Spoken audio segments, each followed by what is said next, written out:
Okay, now that our 2.5 minutes is up and this is set, we're gonna go ahead and take this apart here.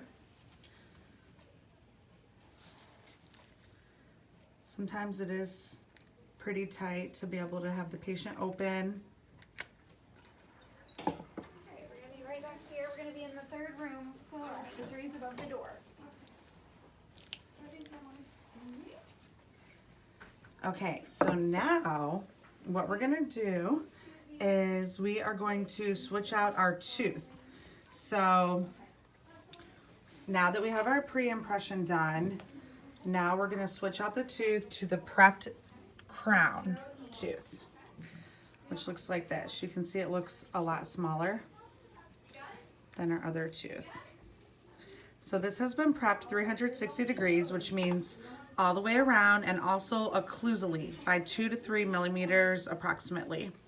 So now we're gonna go ahead and put this tooth in. So after the dentist finishes prepping the tooth, that's when it's time for the dental assistant to fabricate the temporary crown. So what we have to do while Rachel's getting this put back in is we're gonna use our temporary material here. So it's in a little gun. We usually use A2. If it's an anterior tooth, obviously we're gonna match it perfectly.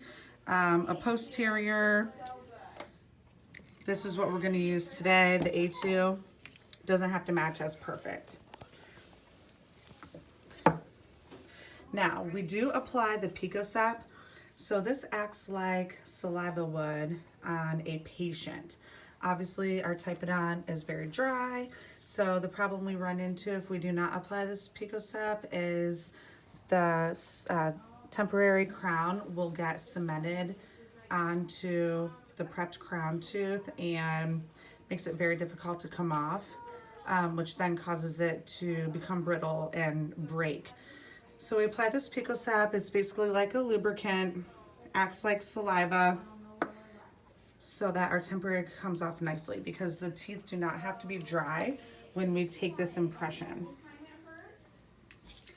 So now she's gonna apply the temporary cement in. Now this is really important in terms of how much you put in.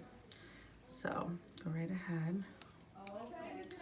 She's gonna show you how to fill this. You wanna apply pressure, else you're gonna get air bubbles. And that's gonna cause defects in the temporary. You don't wanna overfill it and you don't wanna underfill it. So you have to have that good balance. Come right up to the top.